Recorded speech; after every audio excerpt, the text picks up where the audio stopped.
প্রত্যেক দিনই ঘটছে। আরো বলছে যে আগে বলছিল 19, এখন বলছে 21। কেন্দ্রীয় বাহিনী চলে যাওয়ার পরে তোমাদের একদম নিকেশ করব। এমনি কেন্দ্রীয় বাহিনীকে রাজ্য পুলিশ ব্যবহার করছে না। আমরা কেন্দ্রীয় নিরাপত্তা বাহিনীর কন্ট্রোল রুমে জানালে ঘুর পথে তাদের 1.5-2 ঘন্টা পরে ইনসিডেন্ট প্লেসে নিয়ে যাওয়া হচ্ছে। আমাদের পক্ষ থেকে মোট সেফ হোম করা হয়েছে বারুইপুর, বাসন্তী, ডায়মন্ড হারবার, বারাসাত, বসিরহাট, কলকাতা, মেদিনীপুর, ঝাড়গ্রাম, বিষ্ণুপুর, আরামবাগ, কোচবিহার, ঘাটাল।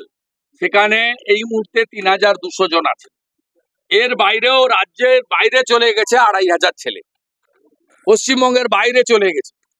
এটা কোনো রাজ্যে হয় না, কোনো রাজ্যে হয় না। 2021 সাল থেকে 15টা স্টেটে ভোট হয়েছে, কোন রাজ্যে এই জিনিস হয় না। এটা 3 বার পশ্চিমবঙ্গে ঘটলো। 21-এ ঘটেছে, 23-এর পঞ্চায়েতে ঘটেছে, এবারও ঘটেছে। এবং আশ্চর্যজনক ভাবে পুলিশের একটা বড় তলাকে যেভাবে ভোট লুট থেকে বিরোধীদের আটকানোর কাজে ব্যবহার হচ্ছে, তার ফলেই আজকে পশ্চিমবাংলার জনগণের নিরাপত্তা আজকে কেড়ে নেওয়া হয়েছে। আমি কলকাতা পুলিশ কমিশনার দলদাস বিনীত গোয়েল, যিনি মোজা জুতো খুলে মমতা ব্যানার্জির বাড়িতে কালী পুজোর দিন প্রসাদ বিতরণের কাজ করেন, সেই বিনীত গোয়েলকে আমি চিঠি দিয়ে বলেছি, এখানে ভাইপো বসেছিল 5 দিন ধরে ধর্ণা দিয়েছিল, ঠিক সেম জায়গায় ভাইপোকে যেখানে অনুমতি দিয়েছে আমাকেও দিতে হবে।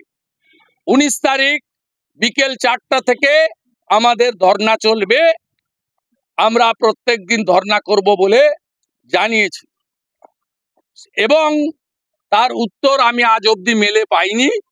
আমি মঙ্গলবার দিন আবার রিমাইন্ডার মেল দেব।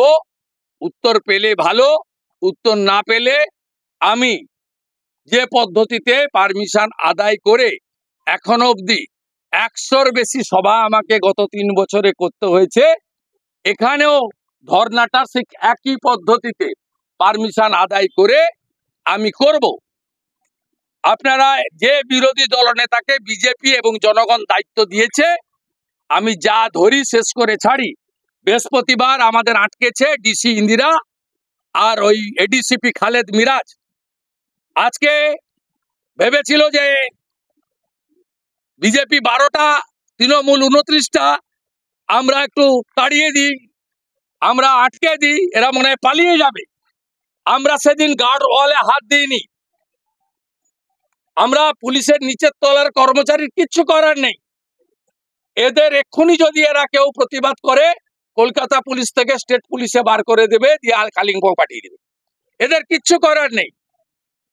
আমি একটা গার্ড ওয়ালে হাত দিইনি। আপনাদের সামনে 1 ঘন্টা ওয়েট করেছি, যেখানে যাওয়ার গেছি। এবং এখনো ভারতবর্ষে জুডিশিয়ারি জিন্দা হয়, জুডিশিয়ারি বেঁচে আছে বলে কেষ্ট মন্ডলের মতো, কেজরিওয়াল, হেমন্ত সোরেনের মতো ডাকাতেরা জেলের ভিতরে আছে।